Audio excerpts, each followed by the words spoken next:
Welcome. Welcome everyone to this kickoff meeting of the project Poetry Standardization and Link Open Data, Postdata. My name is Pablo Gomez. I'm the Deputy Vice Director for Research at the Universidad Nacional de Educación a Distancia, National Distant Education University in Spain. And it's a pleasure for me to be here and share with all of you this starting meeting. Allow me to introduce the different participants of this meeting.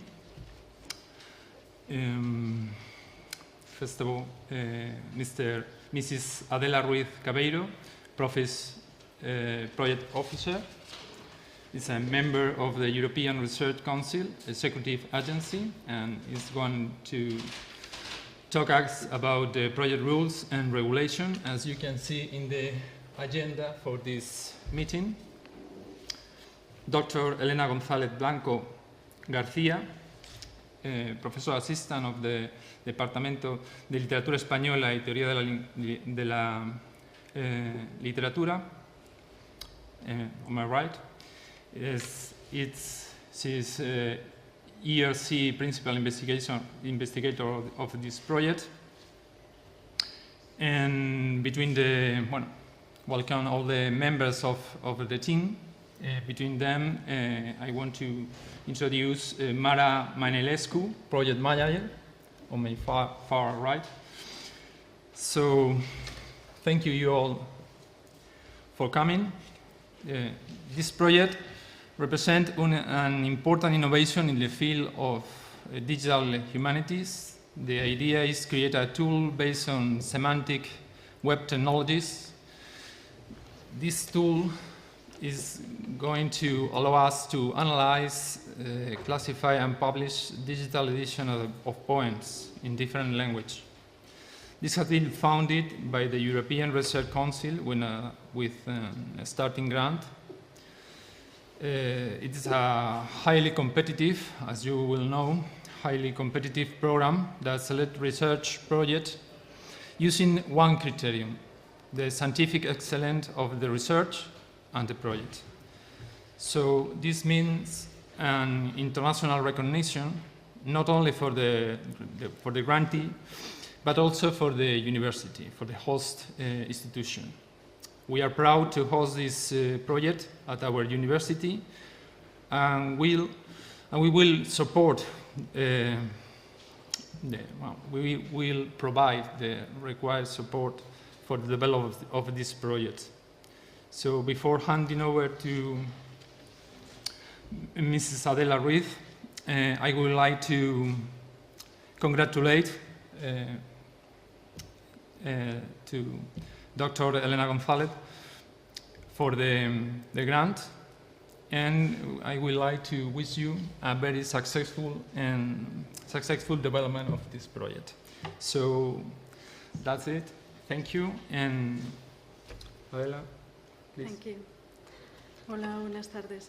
Soy el Project Officer en la ERCEA del proyecto Postdata que va a llevar Elena.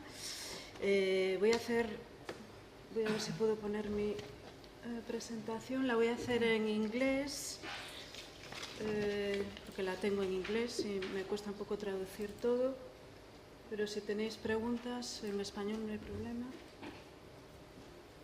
Okay, so we can start. I will present my agenda. So I will try to give you an idea what is the European Research Council. I will present the structure, the operational budget we deal with, the different grant schemes that we have, and how the proposals that researchers present are evaluated. Then I will go to grant preparation, which is mainly the signature of the grant agreement between the ERC and the university, hosting the principal investigator, and then grant management, which is the management, the day-to-day life of the project. So what is the European Research Council? It's mainly support for individual scientists of any nationality. You only have to work in a university or research center, what we call a host institution based in Europe, in one of the European Union member states, or in an associated country. How we select the scientists, those scientists, the only criterion for this selection is the quality of the research, because we aim for the excellence. There is a system of peer review at top level, international top level. So you will be, if there are researchers among you, you will be assessed by peers. There are no predetermined subjects. It's a bottom-up approach. It's up to the researchers to propose the theme. We look for high gain and high risk, so very ambitious projects. And we support frontier research in all fields of science and humanities. The structure or the architecture of the ERC is we have a scientific council which is composed of independent scientists, and they have full authority for the funding and for the evaluation. And they give the strategy to the European Research Council. And then there is the European Research Council Executive Agency, and in there is where I work. We manage we are responsible for the day-to-day management of the and implementation of the ERC strategy.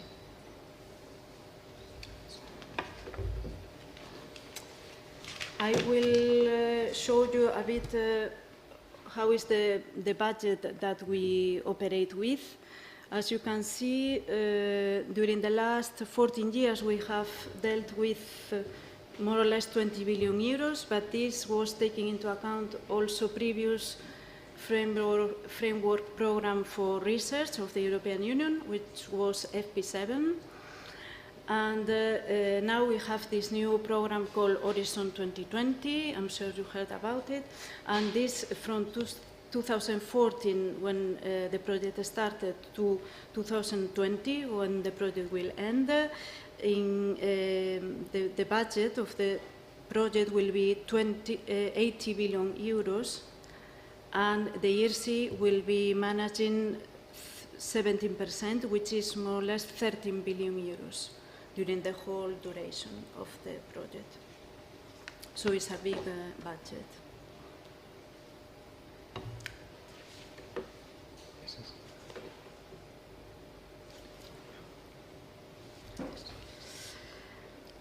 What does the ERC offer for a researcher? We offer generous grants, independence, and visibility, good visibility. You can work as a researcher on topics that you can choose, and you can choose also your own team. You can attract top team members, because the ERC has become in these last years a quality label. So you can also gain financial autonomy for 5 years, of course, with the funds. And very important and very convenient for researchers, the grant is yours, so you can take it if you want to move to another university because you have better conditions or because you have better environment for your research. You can move with a grant. So this is a big advantage. This is the portability principle, we call it. As I said, I think we have different grant schemes. Starting grants is for researchers who have been awarded the PhD 2 from 7 years before at the moment of the call of the ERC. And they have to commit at least 50% of their time to the ERC grant, and they will have budget of up to 2 million euros. We have also consolidators grants. In here you need a bit more experience as researchers. You need 7 to 12 years after your PhD. you will have to commit only 40% of your total working time, and you will have a budget up to 275 million. And as advanced grantee, you need a track record of significant research achievements in the last 10 years. And you only have to commit 30% of your total working time. You will have funds up to 3.5 million euros. All the 3 grant schemes last for 5 years, but you can exceptionally and based on scientific grounds request extension of your grant 12 months and only once. So maximum you can extend for 1 year. And then we also have another type of grant scheme, which is the proof of concept. This is when you already are a grantee, you have to be already an ERC grantee, and then you can request a proof of concept, which in principle fill in the gap between the research and the early stage of the market. And in here you will have a budget of 150,000 euros for the whole grant.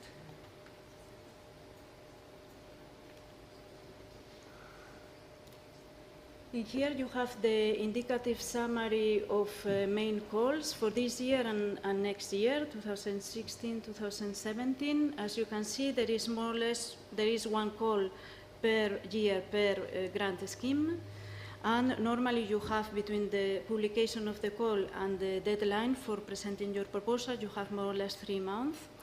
And you can also see in last column the number of grants. These are estimations, of course, the number of grants per scheme, and also the amount of euros that will be attributed to those schemes. Once you have presented your proposal as researchers, how is this proposal evaluated? Well, we have 25 panels, 25 evaluation panels integrated by scientists. Here they are the peer reviewers that I mentioned before. And with these panels, we cover all research domains. And if one domain is not covered, we mix panels and they help each other and they evaluate together. So everything is covered, all fields are covered. Once the PI has been awarded the grant, we have to prepare the conclusion of the grant agreement, the signature of the grant agreement. And for that, well, this is quickly done in principle in a few months, and is a way to prepare the implementation, the future implementation of the project, and we assess a bit the expenses that the PI has foreseen. We assess if they are eligible or not. We inform the PI about the eligibility of those expenses in all types of costs. And we clarify also if there are subcontractors or if we need third parties contributing to the project. We clarify all these aspects of the project. We make sure that the PI is in a position to apply his or her rights, and all this will allow for a timely start of the project. And once the grant has been signed, next step is, of course, the grant management. And in here I will present just some principles. The most important thing is that we reimburse 100% of the direct eligible costs, plus, so you don't need co-financing in principle, plus a flat rate of indirect costs, which are calculated on the base of 25% of the total eligible direct costs minus subcontracting, if you have. And then how do we pay these funds? We pay pre-financing at the very beginning of the project. 5% of this pre-financing payment is blocked on a guarantee fund. This is just to protect the financial interests of the European Union in case something turns wrong. And then you have interim payments, which are done once your interim financial reports are approved. And in here we liberate up to 90% of the maximum EU contribution of the total grant. And then we have the final payment, last one, and in here we liberate the 10% if you have already consumed the rest. And in any case, we never go further than the maximum union contribution, which is stated in your grant agreement. Well, to receive those payments, of course, you need to present reports. You have, at the ERC, there are financial reports, but also scientific reports, and they are not at the same time. So each 18 months we have these financial reports, so 3 and then the final. And you also have the scientific reports, which are only 2, one in the middle of the project, so month 30, and then another one at the very end, so month 60. And the good news is that in Horizon2020, everything is paperless, so you don't need to send any paper, any reporting paper to the Commission. You just use the IT system, the participants portal is called, and you upload everything there electronically. So this is more or less what I wanted to tell you. For more information, you can go to our ERC website. You have the address there. Where you can sign up to be alerted of any call or any news. This is useful. You can, if there are researchers among you and you are interested in presenting a proposal, I recommend you to watch this video, step-by-step video on application process. Is well done. And then you can, of course, contact your national contact points here in Madrid. There are 2 ladies who can help you. And you can follow us in Facebook, Twitter, and LinkedIn. That's all. Thank you. Thank you.